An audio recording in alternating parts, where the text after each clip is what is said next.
Desde el auditorio de la Iglesia Casa de Paz, presentamos Una Palabra al Corazón.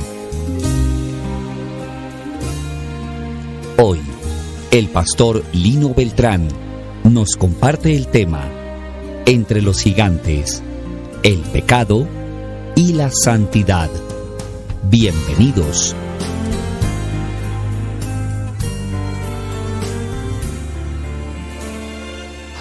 Vamos a orar, vamos a ponernos en contacto con el Señor a través de su palabra y quiero invitarlos a que me acompañen en una oración y así podamos dar inicio al mensaje. Señor bendito, yo te doy infinitas gracias porque nos has dado hoy esta oportunidad, la oportunidad de congregarnos, de reunirnos en torno a tu palabra, de reunirnos, Señor, en torno a tu mensaje. Dirígenos, acompáñanos y que tu hermosa presencia, la de tu Espíritu Santo, nos direccione, nos enseñe, nos guíe y que sea tu palabra, Señor, formando en nosotros ese propósito por el cual nos has invitado hoy a este lugar. En el nombre de Jesús te damos infinitas gracias. Amén. Hay un texto, lo voy a mencionar, todavía no lo vamos a leer, porque quisiera que lo conversáramos por si usted lo conoce. Hay un texto que ha sido muy discutido, muy debatido de la Biblia, muy controversial, se le han buscado muchas explicaciones, se ha querido decir muchas cosas desde ese texto. Les voy a decir una parte y ustedes me dicen si lo recuerdan. Si no lo recuerdan, no hay ningún problema. Los hijos de Dios vieron que las hijas de los hombres eran hermosas y se llegaron a ellas y les nacieron hijos. ¿Recuerdan ese? ¿Quién lo recuerda? Listo, menos mal que harta gente que lo recuerda. En el primero nadie lo acordaba. ¿Qué se ha dicho de ese texto? ¿Qué dicen de los gigantes? Por aquí también alguien dijo los gigantes. ¿Qué dicen de los gigantes? Que de esa unión fue que surgieron los gigantes, ¿cierto? Y hay una cantidad de preguntas. Por ejemplo, ¿quiénes eran los hijos de Dios? Los ángeles. Algunos dicen que son los ángeles. ¿Qué más han escuchado de ese versículo? Otros dicen los ángeles se juntaron con las mujeres y por eso, porque los unos son santos y las otras no son santas, entonces salieron unos fenómenos. Entonces la gente alta es un fenómeno. Me reservo el resto de comentarios porque quiero evitar que me pongan en disciplina por el resto del año.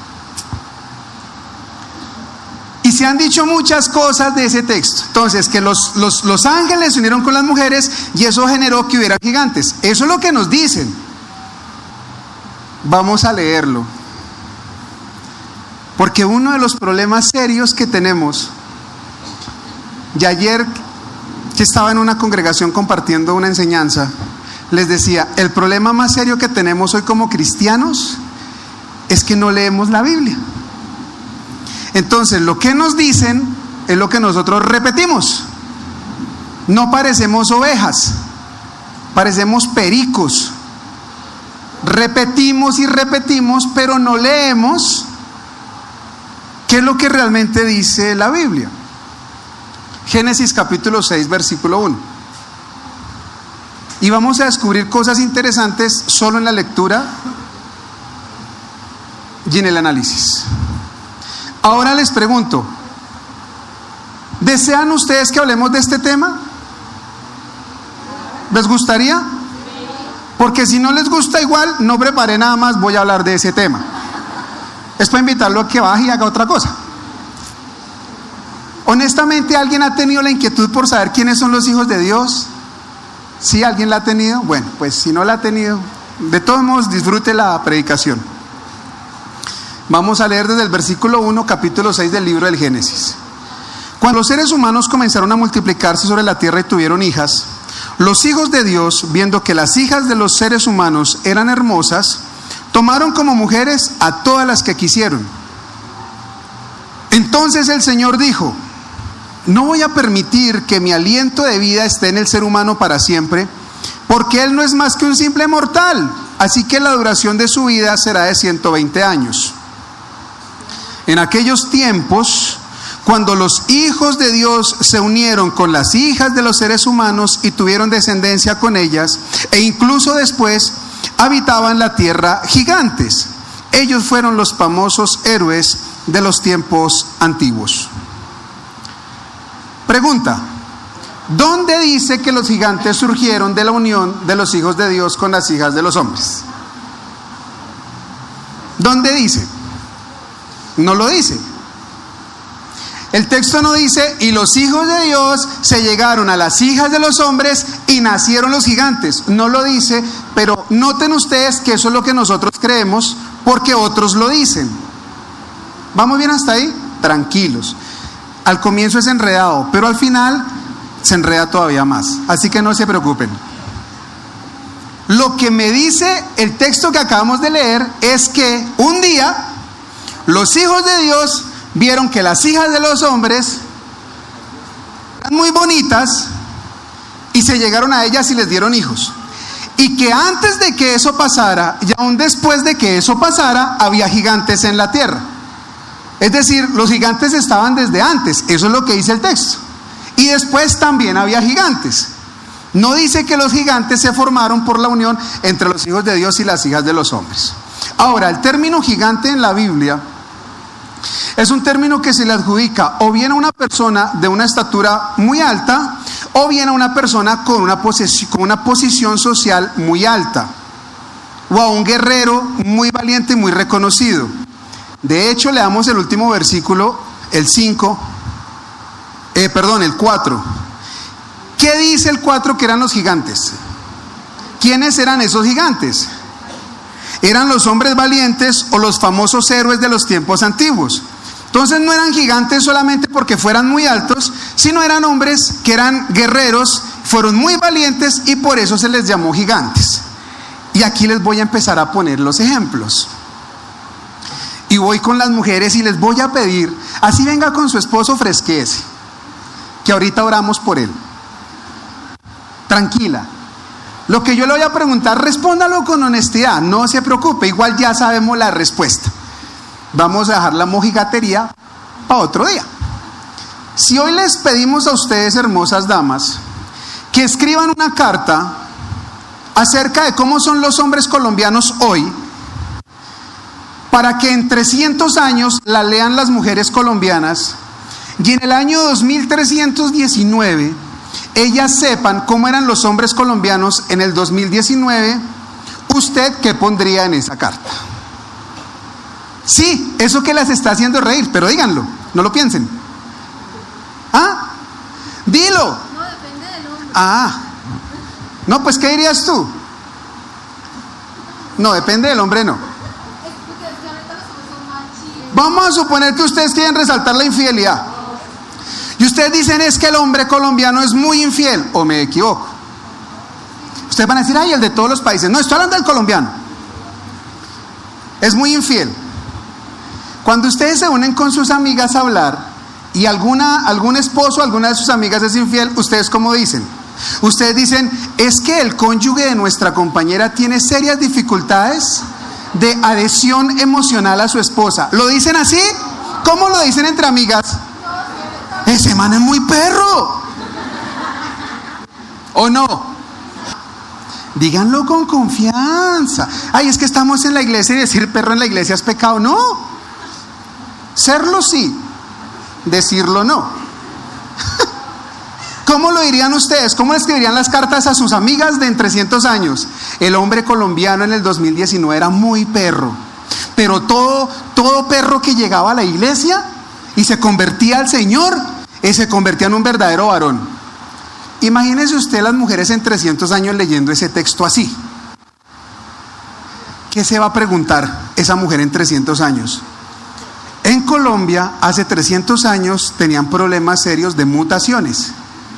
Las mujeres se enamoraban de sus mascotas, pero por alguna razón las llevaban a las iglesias, y en las iglesias, por alguna oración mágica, esos French Poodle, Rottweiler, lobos canequeros, se convertían en hombres. Según escrito así en 300 años, y lo leen así, ¿qué van a decir? ¿Qué tendría que hacer esa mujer en 300 años para entender qué quisieron decir ustedes hoy?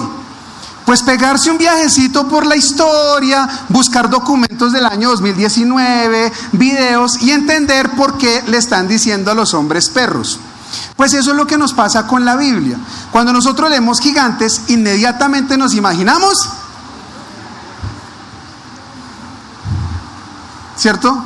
Un ser rubio de ojos verdes, alto.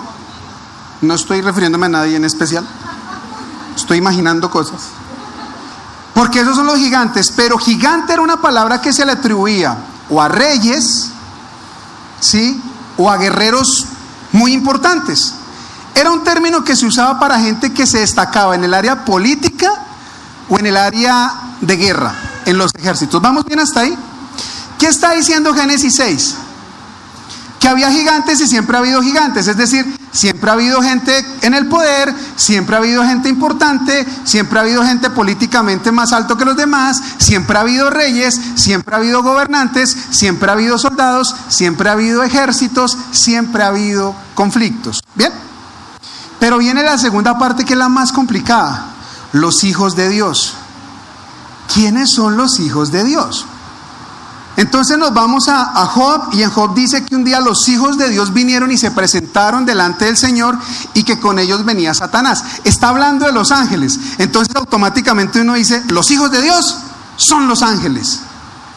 Pero es que si yo leo la carta en los Hebreos, en el capítulo 1, el escritor de Hebreos hace la siguiente pregunta: ¿a cuál de los ángeles llamó Dios hijo?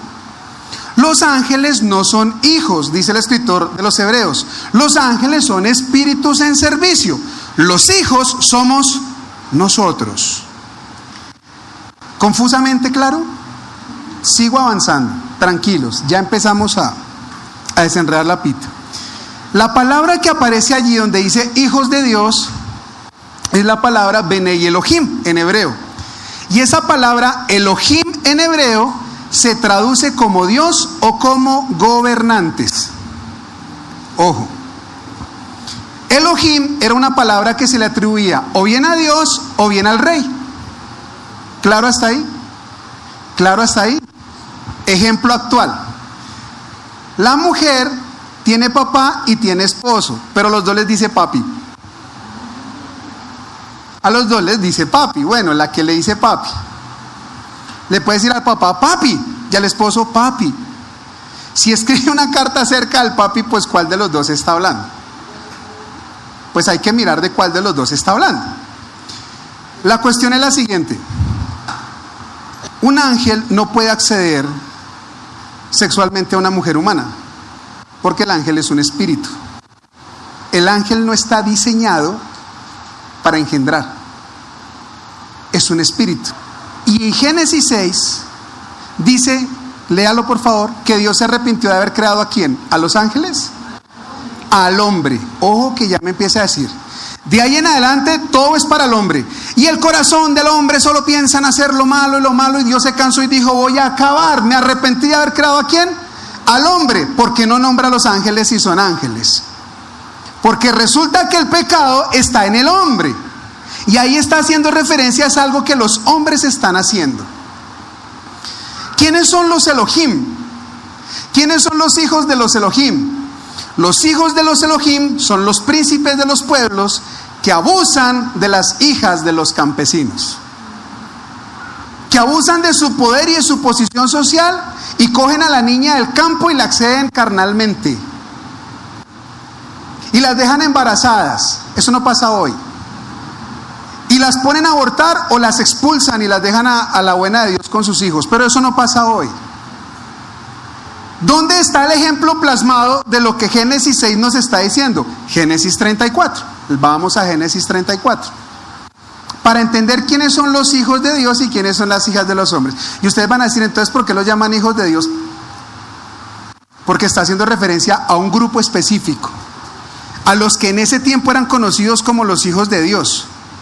Los hijos de Dios de ese tiempo no son los mismos hijos de Dios de hoy. O alguno de ustedes es rey, monarca, gobernante. Ahora les pregunto, ¿alguno de ustedes es hijo de Dios? Perfecto. En Génesis 34, ¿qué dice el primer versículo? Gracias. Pero eso sonó como a cuando en el velorio todos quieren hacer el... Sí. Brille para allá la luz perpetua. Una sola persona lea lo fuerte. ¿Qué dice Génesis 34:1? Listo. Dina. ¿Habían oído hablar ustedes de esa china? ¿Saben quién fue Dina? Sí, pues porque ahí dice. ¿Qué pasó con ella? Nosotros hablamos siempre de José, ¿cierto? La historia de José, José el soñador, y los hermanos lo vendieron. Pues esta es hermana de José. ¿Qué pasó con Dina? Ellos son campesinos. Jacob y sus hijos son campesinos. Ellos están por fuera de la ciudad. Ellos son pastores, ellos no viven en la ciudad. Dice que la china quiso ir a conocer a quiénes. A las hijas del reino, o a las hijas de la ciudad, o a las hijas del pueblo. ¿Cómo dicen sus Biblias? A las hijas del país. ¿Sí? Ella se sentía como Yolanda del Río, la hija de nadie. Dijo, yo quiero ir a ver cómo son estas muchachas en la ciudad. Y ella se va para la ciudad. Lea qué pasó cuando ella llegó a la ciudad. La violó. La china llegó a la ciudad y hay un príncipe. ¿El hijo de quién era ese mancito? El hijo del rey, el hijo de Dios, el hijo del Dios de esa ciudad. Recuerden que la palabra Elohim también se le daba a los gobernantes. ¿Y qué hace él? Pues él tiene un poco de mujeres en su ciudad, pero aquí se atrajo por la china que venía del campo y la accede carnalmente y la viola. ¿Qué pasa con esa niña? El papá se entera y los hermanos, pero él se enamora de ella. Lea el siguiente texto. Linda la historia, la viola y después se enamora, es romantiquísimo. Se enamoró. Ahí vemos el ejemplo de los hijos de Dios, viendo que las hijas de los hombres, los campesinos, los que están por fuera, los que no tienen trono, los que no tienen nada, los atraen y las acceden carnalmente. ¿Qué llevó a eso? Pues resulta que él fue y le dijo a Jacob y a los hermanos, yo me quiero casar con ella, pero ellos ya estaban ofendidos porque la había violado. ¿Qué le dicen los hermanos? Aparecen dos, Leví y Simeón. Esos nombres son muy chistosos, porque Leví, pues uno no sabe qué le vio, y Simeón parece que tomaba mucha agua. Chistes muy finos, muy finos. Le dicen al cuñado, que no era el cuñado, nosotros te vamos a dar la mano de nuestra hermana siempre y cuando tú hagas algo que todos nosotros en nuestro pueblo debemos hacer. Y él le dijo, ¿qué es? Dijo, se tiene que circuncidar. Perdón por el movimiento, pero tengo que ser práctico. Circuncidar. Espero no entrar a explicar qué es una circuncisión, pero que usted sepa qué es. Y el tipo le dijo, listo. Le dijeron, pero además usted tiene que circuncidar a todo su ejército. Si se circuncida usted y circuncida a todo su ejército, vamos a entender que usted quiere ser parte de nuestra cultura y le vamos a dar a nuestra hermana. Pues el man, enamorado, se circuncida a todo el ejército. Al tercer día, dice el texto bíblico, cuando la circuncisión está en su pleno furor biológico, cuando el hombre está más débil y siente más dolor, cuando no tiene cómo defenderse, se vinieron Simeón, Leví y sus obreros y mataron a todos en ese lugar. ¿Qué desencadenó que el hijo del rey violara a la hija del pueblo? Que los del pueblo de Dios se volvieran rencorosos, vengativos y asesinos. Y ahí en Génesis 6 Dios dice, en esos tiempos, cuando los poderosos oprimen a los pobres y los pobres se llenan de sed de venganza y todo el mundo está haciendo lo que se le da la gana, dice Dios, me arrepiento de haberlos creado. Ay, pastor, ¿y los gigantes? Volvamos a leer Génesis 6.1. Lo que está diciendo Génesis 6 del 1 al 7 es que en esos tiempos, cuando había grandes guerreros, cuando había grandes reyes, los hijos de esos hombres importantes estaban abusando del pueblo, pero el pueblo estaba tomando venganza y nadie estaba teniendo en cuenta a Dios. Por lo tanto, Dios tomó una decisión: voy a acabarlos a todos. ¿Vamos bien hasta ahí? ¿Sí? ¿Vamos bien hasta ahí? Todo el texto es un castigo hacia los hombres. No hay ninguna referencia de que sea un castigo hacia los ángeles. Si los ángeles hubieran abusado sexualmente a las mujeres, Dios hubiera dicho: voy a enviar un diluvio, pero no la tierra, sino el universo, y acabo con ángeles y acabo con seres humanos, porque todos fallaron. No, el problema es el pecado del hombre. El problema es el pecado de la gente. Bien. Ese texto es la antesala a ¿qué? ¿Qué viene después del relato de los gigantes y los hijos de Dios y las hijas de los hombres? El diluvio. Yo no puedo hablar de ese texto sin hablar del diluvio, porque el diluvio es la consecuencia. ¿Vamos bien hasta ahí? En medio de ese lodazal, en medio de ese mundo lleno de tantas cosas tan podridas y tan cochinas, aparece un personaje, uno solo, que se llama ¿qué? Noé. ¿Alguna vez ustedes han escuchado decir que antes estábamos bajo la ley y que ahora estamos bajo la gracia? Pues eso no es cierto. ¿Qué halló Noé delante de Dios? Gracia. Antes también había gracia. ¿Qué dice Jesús en el Evangelio de Juan? El que cumpla mis mandamientos. O sea que ahora también hay ley. Todo el tiempo ha sido de ley, todo el tiempo ha sido de gracia. Todo el tiempo hemos estado sujetos a normas, pero todo el tiempo hemos experimentado la misericordia de Dios. Noé halló gracia. ¿Por qué halló gracia Noé? Porque era justo. ¿Y qué? ¿Delante de quién? Traigamos el ejemplo. Noé era ese peladito que mientras en el salón de clase todos están volteando los pupitres, jugando burro, rayando el tablero, comiendo empanada, vendiendo dulces, cuando el profesor no va, Noé es el peladito que está sentado allá estudiando para la clase que viene a continuación. Ese del que todos se burlan. Ese al que todos le patean la maleta. Ese al que todos dicen: ¡tan bobo! Si el profesor no vino, aproveche. Claro, ustedes se ríen porque ustedes son de los otros. ¿Cómo nos habla Dios de bonito, cierto? Ese que es el bobo.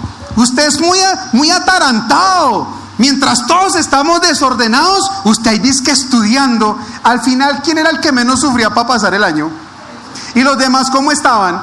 Ya estaban brincando para detrás del profe. Profe, yo le lavo el carro. Profe, yo hago cualquier cosa. Profe, páseme. Profe, en la casa me van a matar. Más o menos claro el ejemplo. Noé es la figura de ese personaje que cuando llega la quincena no va a tomársela con los amigos. Que llega Yo les decía esta mañana, nosotros tenemos unos dichos y unas creencias que no son. Desde que yo tengo uso de razón, la gente en Colombia dice: es que la plata no alcanza para nada, es que el mínimo no alcanza para nada. Y resulta que yo, personas que se ganan el mínimo, tienen 3 hijos, vienen un ranchito de cartón y les alcanza. ¿Sabe por qué? Porque es que cuando le llega el sueldo, él no se lo va a tomar. Cuando le llega el sueldo, él va y lo invierte con su familia. Pero claro, estamos en una sociedad donde llega el día de pago y todos los amigos vamos a echarnos unas frías. Y Noé es ese que dice: no, yo me voy para mi casa a comprarle una cenita a mi esposa y a mis hijos. Entonces le dicen una palabra, le dicen: tan pendejo. Pendejo es una palabra hebrea, ¿sí?, que traduce no adecuado al momento. Ya.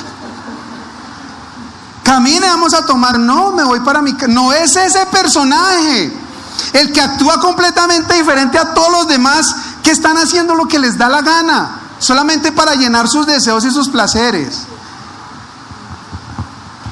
¿Cuántas familias no se han destrozado por los consejos de los amigos en los trabajos? ¿Cuántas? No es ese personaje que está allá agazapadito. en la universidad, cuando todos los compañeros, las compañeras llegan a decir, ya perdí mi virginidad, y lo celebran. Yo digo, ¿cómo hacen para celebrar una vaina de esas? No es ese personaje que no se estaba quieto en la predicación. Y hay niñas que empiezan a meterse en la cabeza, pues yo tengo que perder la virginidad porque si todas mis amigas no son vírgenes. Y es la que todas la señalan, la mojigata, la no sé qué, la bobita, la no ta. Es esa niña que está ya diciendo, yo me voy a guardar. Pero eso que le genera que todo el mundo la señale. No es ese personaje que tiene una novia y no se ha acostado con ella porque le interesa llegar con ella al altar sin acostarse con ella. Y todos los amigos que le están diciendo, uy, Dios sí le da pan al que no tiene dientes, mano. Semejante novia que usted tiene y no hace... Que piensan que la mujer es un trompo porque a tú eres, hágale la vuelta. No es ese man que dice, no, yo me voy a esperar al matrimonio. Des en cuenta que lo que me está mostrando Génesis 6 es que en un mundo de poderosos, lo más poderoso es el pecado. Ya, eso era todo lo que decía Génesis 6. En un mundo de poderosos, lo más poderoso es el pecado, y es un mundo donde cuesta mantenerse como Noé, justo y firme. Entonces, ¿qué dice Dios? Voy a acabar con todo, menos con el que haya hallado gracia delante de mí. Qué triste que solamente hubo uno. Qué triste que solamente hubo uno. Entonces, habían grandes reyes, pero ellos no alcanzaron gracia. Había grandes guerreros, pero ellos no alcanzaron gracia, porque la gracia no se alcanza por lo que tú eres ni por lo que tú haces. ¿Comprendido? Ni por lo que tú tienes, ni por lo que tú eres, ni por lo que tú haces, sorprendes a Dios. ¿Recuerdan al pastor Sidney que vino hace como 15, 20 días? Conversando con él me decía, nosotros a veces dizque vamos a sorprender a Dios, y él me decía, ¿y uno cómo sorprende a Dios? Dígame usted, ¿yo qué puedo hacer para sorprender a Dios? Ay, hoy madrugué. Ay, hoy oré. ¿Tú vas a sorprender a Dios?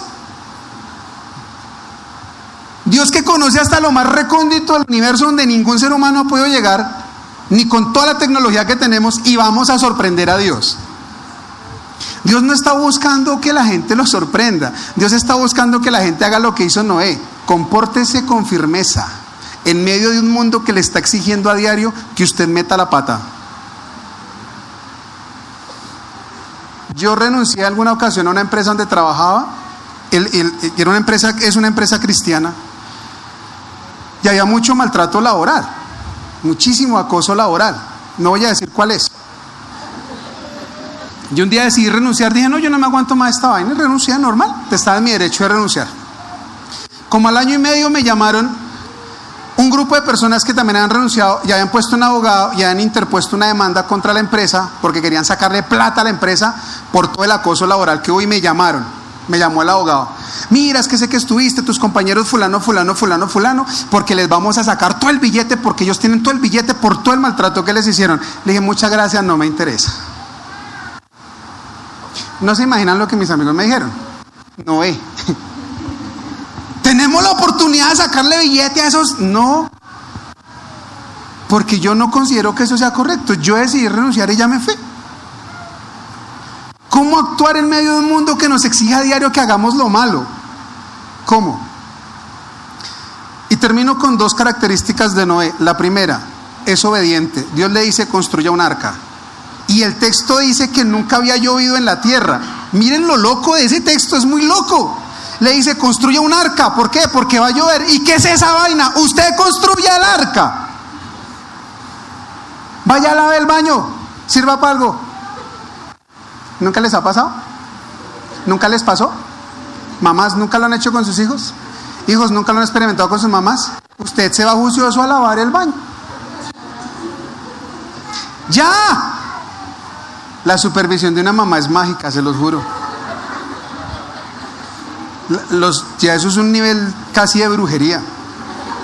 Es que llegan y uno lo ve limpio, uno lo ve resplandeciente. Pues como uno nunca hace nada, pues todo lo... Mire eso cómo le quedó. Y siempre tienen que comparar las baldosas del piso del baño con la cara de uno. Ay, ¿a ustedes también? Ya, bienvenidos a Casa de Paz, un lugar donde sus traumas son tratados colectivamente. Eso le quedó como la jeta suya, vea. Mire esa mancha. ¿Cuál mancha? Hasta que uno la detecta y uno, eso no cayó. No cayó, venga para acá. Ella coge la misma esponjilla, el mismo jabón, restriega de la misma forma y se borra. Dios le dice a Noé algo similar: construye un arca. ¿Pero cómo? ¿Pero qué es un arca? Pero es que va a llover. ¿Y qué es la lluvia? Usted construye el arca. Noé se atreve a hacerle caso a Dios, aunque lo que él haga no lo entienda, aunque lo que él haga no lo tenga claro, aunque lo que él haga no lo comprenda. Hoy nos cuesta hacerle caso a Dios porque muchas cosas de las que Dios nos pide no las entendemos. Y si no las entiende uno, pues mucho menos el que no conoce a Dios. Por eso todo el mundo se burla. Señor, ¿y a mí de qué me sirve? Yo siento en mi corazón que tengo que arrodillarme. Hoy quiero arrodillarme a orar. Y uno busca el espacio y se arrodilla y dice, pero no entiendo para qué tengo que arrodillarme. Y mucha gente le dice, ¿usted para qué se arrodilla? ¿Para qué se arrodilla? No entiendo, yo solo sé que tengo que arrodillarme. Mire ese problema que usted tiene. ¿Cuánto lleva usted orando en la iglesia y Dios no le soluciona nada? ¿Qué hace creyendo en ese Dios? Yo no sé, yo solo sé que tengo que pedirle a Dios por esta situación. No es obediente, aunque no entienda qué es lo que está pasando ni los demás lo entiendan. Y lo segundo, capítulo 8, versículo 20 de Génesis 8:20. ¿Qué es lo que hace Noé cuando ya pasa todo el desorden? 8:20. Hace un altar y ofrece de todo lo limpio. Es un hombre de adoración. Es un hombre que se rinde delante de Dios, pero no se rinde de forma hipócrita. Se rinde de una forma limpia. Hoy tenemos las iglesias llenas de hipócritas. Aquí no. Por lo menos yo no. La gente va a la iglesia por hipocresía, a ofrecerle adoración a Dios cuando su vida es un completo desorden. A ofrecerle adoración a Dios, le levantamos altar y le sacrificamos el animal, pero el animal inmundo. No le ofrecemos algo que es genuino. Ay, Señor, yo te adoro, papito santo. Oh, cómo te alabo. Oh, tú eres el Señor. Oh, Señor, aleluya, santo. Entonces los locos de acá que no saben nada más que decir dicen gritos de júbilo y todo. ¿Cuántos vinieron a alabar al Señor? Porque eso es lo que siempre dicen. No, los de acá no, los de otras iglesias. Aquí tienen un repertorio más amplio, por lo menos ya están aprendiendo a decir buenos días. Y todo el mundo contagiado, uy, y salen de acá y dicen, uy, eso, hoy estuvimos alabando al Señor. Esta semana tuve una discusión con algunas personas por el tema de la alabanza y la adoración, porque muchos creen que alabar y adorar es cantar. No, eso no es alabar y adorar.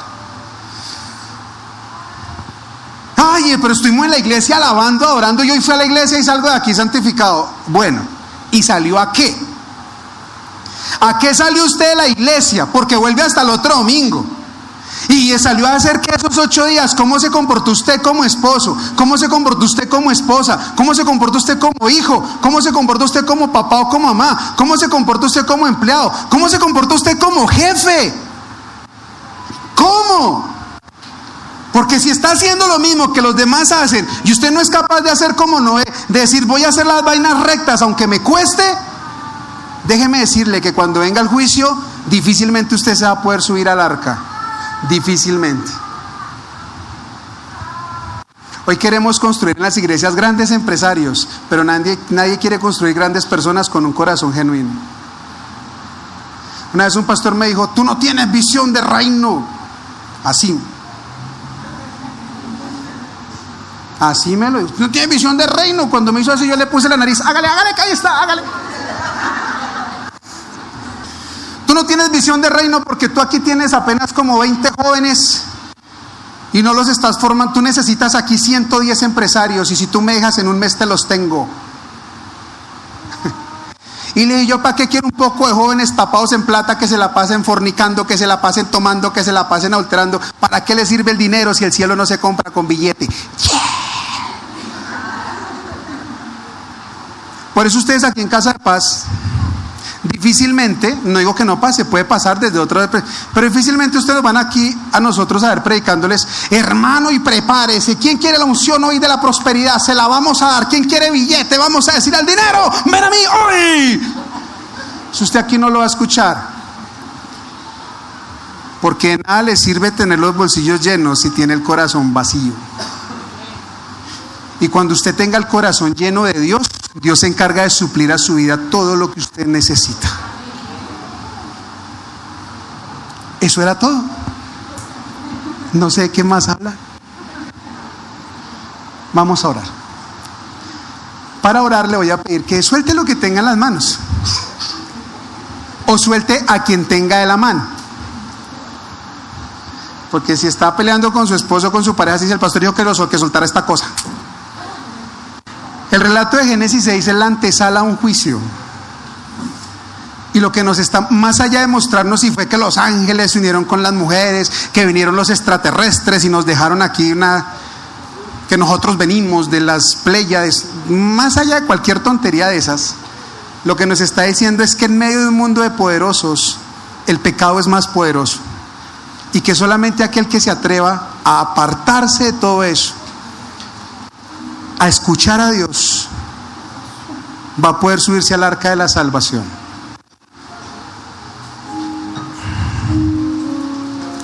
Y les voy a decir que es de las cosas más tristes de todo el relato del diluvio, que en el arca de Noé habían más animales que personas. Algo así como nuestro Congreso de la República.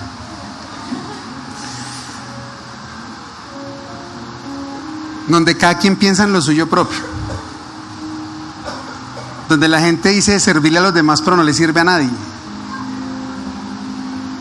Y si tú miras el relato del arca, es muy triste que haya tenido más prioridad en ese momento los animales que los seres humanos. ¿Qué tan profundo fue el dolor de Dios que prefirió a los animales que a los humanos, cuando a los humanos los hizo a su imagen y semejanza? Y todo porque cada quien hacía lo que le daba la gana. Pastor, entonces, ¿cómo debo vivir? ¿Cómo debo actuar? Se los hemos dicho 1.000.000 de veces y nunca se los vamos a cansar de decir. Aquí está el manual. Este libro no es para que usted lo traiga cada 8 días. Bueno, y eso, porque algunos no lo traen. Este libro no es para que usted lo cargue en su celular. Ay, pastor, la tecnología. Porque es que cuando usted lo tiene en su celular, usted con la excusa de leer la Biblia está leyendo 5 chats al tiempo. Usted quiere leer un versículo pero está hablando con otros. No, cuando usted se meta a hablar con Dios es con Él, no le falte al respeto. Entonces yo por eso prefiero este. Porque cada chat que me entre acá, o es de Sofonías, o es de Habacuc, o es de Pablo, o es de Pedro, o es de Juan, esos chats sí me los voy a leer todos cuando estoy con Dios. Pero yo quiero tener un momento íntimo con Dios, y pone su Biblia ahí y empieza ¡tling, tling, tling! Ya lo llenó de preocupaciones y ya no pudo tener su momento con Dios.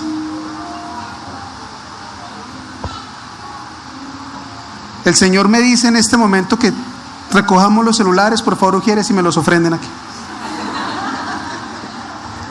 Hubiera dicho eso después de alguna otra predicación en otra iglesia, créanme que ya estaban todos aquí.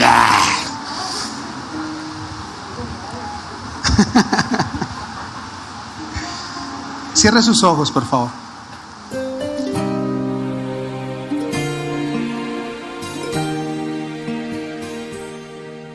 Si cree que esta enseñanza le aportó para la edificación de su vida espiritual, le invitamos a que se sume a las miles de personas agradecidas con un aporte voluntario a la cuenta de ahorros Banco Caja Social, número 2409-2938-984.